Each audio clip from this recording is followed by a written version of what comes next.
Plus, concern tonight for a missing teacher who's pregnant. The desperate search that's happening now. And when you're sitting here waiting and waiting and waiting, that's the first thing that goes through your head is panic.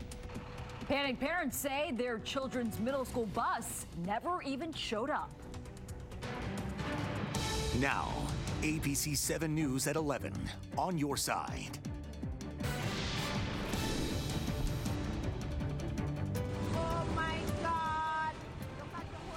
just listen to it. New video tonight as Hurricane Irma is ripping its way through the Caribbean islands. The rain creating blinding conditions as people are hunkering down indoors. They're now trapped. Irma remains the strongest storm ever recorded in the Atlantic, now blamed for at least 3 deaths.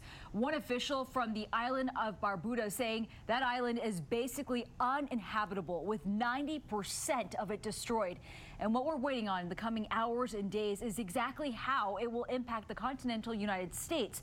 For now, 25,000 people have evacuated the Florida Keys. Now, we do have team coverage tonight, starting with Stormwatch 7 meteorologist Steve Rubin. And Steve, you know, you've just got an update from the hurricane's path. Where exactly is this thing heading now? All right, brand new path and updated just a little bit. Hasn't seen a whole lot of movement. The wind's still at 185 miles per hour. Those are sustained winds, and looking at wind gusts at around 225 miles per hour. Its movement to the west-northwest, 16 miles per hour, exactly as it's been for at least the last 8 hours or so. Give you the latest track. It stays a Category 5 storm as we move into the day on Friday, and then by late Friday it begins to take a turn to the north, and it could very well hug the eastern coast of Florida, may scrape by Miami and Fort Lauderdale, and then weaken just a bit as it moves up the coast to a Category 2. But any way you look at it, there's a lot of wiggle room in here between now and then. This storm very well by Friday, Saturday morning could be over here, or it could be right over here. This is just the center point of the model, so we shouldn't focus entirely on just that center point. It could be a little bit farther to the west or farther to the east. We're going to take a 3D look inside of the storm coming up in just a few minutes, plus talk about our local weather, and I promise you, your sunglasses, you're going to need them for the next few days. Nancy? All right, Steve, thank you. And Irma is not alone here. Hurricanes Jose and Katia also out there. Katia is expected to make landfall in southern Mexico on Friday, and Jose is to the southwest of Irma. Now, this is the first time there have been 3 active Atlantic hurricanes at the same time since 2010. Well, right now, people in Florida are forced to watch and wait. For the latest on preparations happening there, we turn to Michelle Marsh in our satellite center. Michelle? Nancy and John, just in tonight, new mandatory evacuation orders in the Miami area. It is a rush there in Florida. Bumper to bumper lines of cars waiting to fill up on gas, and many of them getting bad news because more than a quarter of gas stations in Miami-Dade are out of fuel. Groceries and bottled water running out at stores as well. Florida's governor, not mincing words, saying you should have a 3-day supply of food and get out if you're asked to evacuate. We can rebuild your home. We can't rebuild your life. If you stay, you think you're a tough guy, then you're on your own. Don't expect us to come get you, because we're not going to put ourselves at risk. And here's another concern in Miami: construction cranes that are unsecured. City officials warning those who live near cranes to leave their homes as well. Traffic also a big nightmare for them.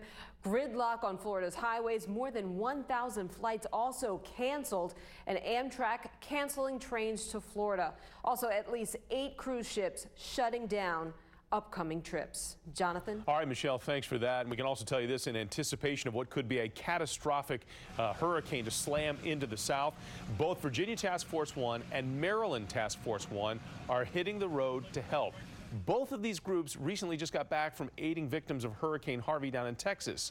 Crews now are awaiting instructions on where best to help. We wish both of those groups safe travels. Absolutely. And here's what you need to know as we track Irma in the coming hours and days. Steve is back with the latest on the storm in the next 15 minutes, plus updates around the clock at WJLA.com. And make sure you sign up for breaking news alerts at WJLA.com/text. All right, turning to other news that's happening right now. An all-out search is going on for this teacher who is pregnant. Laura Wallen of Olney has not had any contact with her family since Monday, and Tom Rousey with the pleas for her return.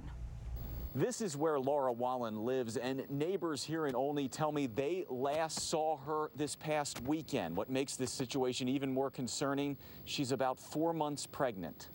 This is a tweet from Wild Lake High School in Columbia, where in 2016, social studies and law teacher Laura Wjla was awarded Teacher of the Year.